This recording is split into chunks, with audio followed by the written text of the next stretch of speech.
I want to go back to the last lecture just really briefly and clean up something. So last time I was pointed out that there was a typo. I just wanted to show you the typo. It was this one here. So this e to the 7th actually should be e to the 11th. Right? If it's e to the 7th, then that means the Earth is pretty much within the sphere of the sun, which is a problem. So e to the 11th on that. The calculations are all correct. I wrote it out incorrectly. And then the other one that I'll call it a typo, but it was sort of a mistake on my part, was I wrote it out here. This value, I wrote q dot 1 to 2 is equal to q dot 1 to 3. That's not true, right? It's q dot 2 to 3. And remember, what we're talking about there is this resistance network up here. So I was basically saying the heat transfer on this branch here is equal to the heat transfer on this branch here, right? Because surface 2 is adiabatic. So it's obvious from this diagram that q dot 1 to 3 is not the same as q dot 2 to 3. It's not necessarily that case. Okay, I just want to make sure. That was a little confusing, and sorry about the mistake there. Okay, so let's get into what we're actually talking about today, which is emission from real surfaces. There's kind of two concepts here. So emission from real surfaces is the bulk of what we'll talk about. And then there's an important law called Kirchhoff's law, which we'll just mention at the end, and it's a pretty straightforward law. But there's a slide on it at the end here.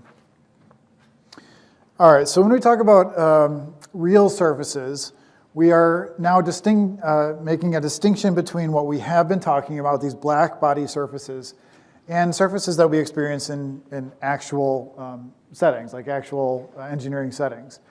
So first we're going to note that emissivity is actually a function of wavelength and direction.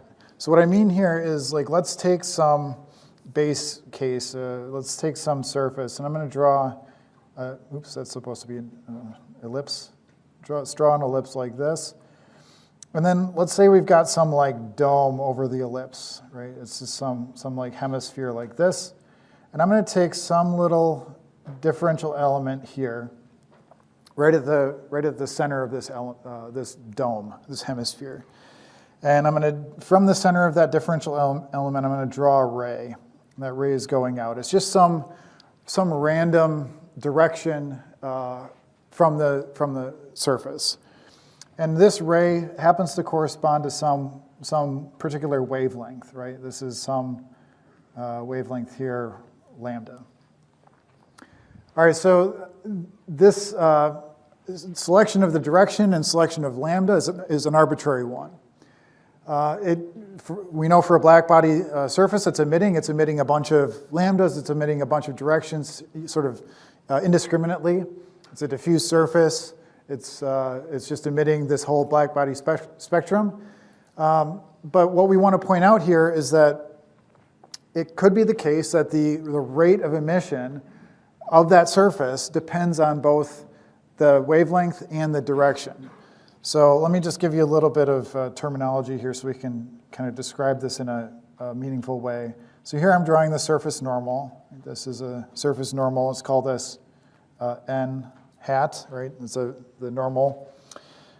There's an angle around this shell here. Let's call this angle theta. And then there's an angle of elevation, right? So if I sort of drop this down to some projected position there, there's this angle here. Let's call this angle phi. All right, the ray that's emitted then is emitted into this like intersecting rectangle or square here. It's kind of hard to see, but this has width d theta d phi. And so that's actually this differential angular unit, and it's called a steradian. All right, S-T-E-R-I-D-I-A-N. All right, a steradian is like a unit, a solid angle unit. So you think of it like if I emit radiation from a surface out into this hemisphere, the intensity of that irradiation could be expressed in terms of this angular steradian unit.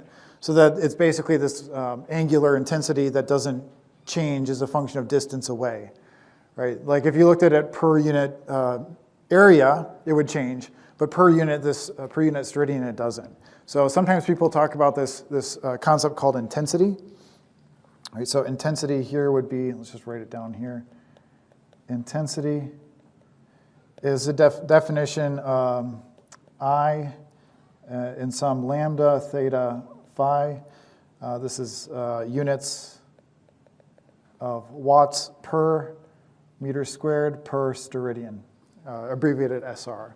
So I just want to point out that sometimes things are expressed this way. For this class, we're really not going to deal with intensity in this way, but just be aware that sometimes it's expressed this way. Okay, so the main point I'm making, right, coming back to this, emissivity is a function of wavelength and direction. So really when I'm talking about emissivity, instead of just writing like epsilon, which we have done in the past, we really should be writing epsilon for a given lambda, for a given theta, and for a given phi. Right, and so this is what we call, spectral, directional emissivity. All right, spectral directional emissivity. So this is kind of like the most complicated situation, right? Let's say you have a real surface, and in a real surface that's emitting or reflecting or absorbing or whatever, it depends, those interactions depend on wavelength. That's why you see color, right? That's why you have like different behaviors at the atomic level. You can also have this directional component, right? Meaning, typically for a given surface, phi, this angle, this circumferential angle, there's really not much dependence there. But for theta, there almost always is. Right? And if you think about it, like what sort of intuitively would lead you to believe that theta is important? Well, you've all been like driving on a road that's like hot and you see this mirage, right? You see off on the horizon, there's this reflection, right? And that reflection occurs because emissivity, and by proxy then reflectivity, is a strong function of theta. The closer you get, the steeper you get that angle to the horizon, the more reflective most surfaces get. So the reason why you see that is because of that angular dependence. Where if you look at the road straight on, you don't see that, right? So it's a real thing. It occurs in basically all surfaces. So some things to maybe point out about this idea. So we typically will express like emissivity in spherical coordinates.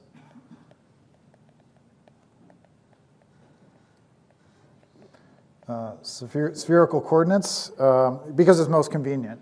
Right? You could express this in some other coordinate system, but it's really hard to kind of talk about it.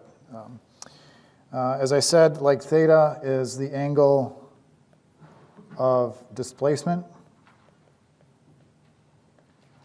from the normal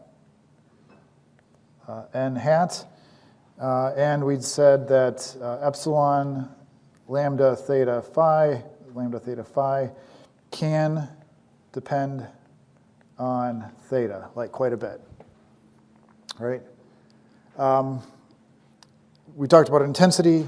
So another thing, we can define our emissivity in terms of intensity. So if we did that, we'd say epsilon lambda theta phi is equal to the intensity I lambda theta phi divided by the blackbody intensity, IB, at some given lambda.